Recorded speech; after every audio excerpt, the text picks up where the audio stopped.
কি মরে গেছি আপুরা? আমরা কি জেগে আছি? আমাদের ঠেকাবে কি দিয়ে? আমরা কাউকে ভয় পাই না। আমাদের কি দিয়ে ঠেকাবে? প্রত্যেকটা হল থেকে এর পরবর্তীতে যদি কোথাও আমাদের ভাইদের উপর হামলা হয়, প্রত্যেকটা হল থেকে গেট ভেঙে বের হতে আমাদের 1 মিনিট সময় লাগবে। যারা প্রশাসনে আছেন মনে রাখবেন, আমরা এখনো শেষ হয়ে যায় নাই, আমাদের তারুণ্য শেষ হয়ে যায় না, আমাদের জোট শেষ হয়ে যায় নাই। 30 লাখ মানুষ মেরে যেই জাতিকে থামানো যায় নাই, তারা এই আন্দোলন সফল না করে ফিরবে না। কোনো হামলা দিয়ে, কোনো লাঠিচার্জ করে, বুলেট দিয়ে আমাদের থামানো যাবে না। আপনারা এইটা শুনে রাখুন, স্পষ্টভাবে শুনে রাখুন।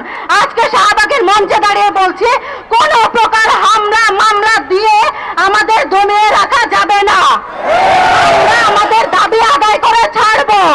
আমরা চাই সংসদে আইন করে এই বৈষম্য দূর করা হোক।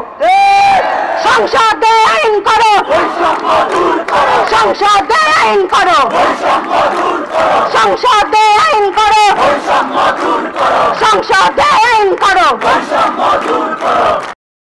আপোষ না সংগ্রাম, কোটা না মেধা, কোটা না মেধা। জেগেছে রে জেগেছে, লেগেছে রে লেগেছে, লেগেছে রে লেগেছে। আমার ভাইয়ের রক্ত, আমার ভাইয়ের রক্ত।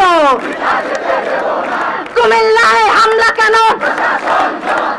কুমিল্লায় হামলা কেন?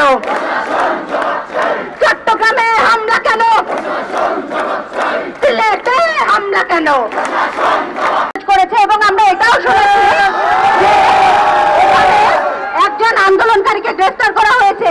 এই বৈষম্য আমরা মানব না। আমাদের কোন হামলা মামলা দিয়ে দাবিয়ে রাখা যাবে না। হামলা করে আন্দোলন, হামলা করে আন্দোলন, মামলা দিয়ে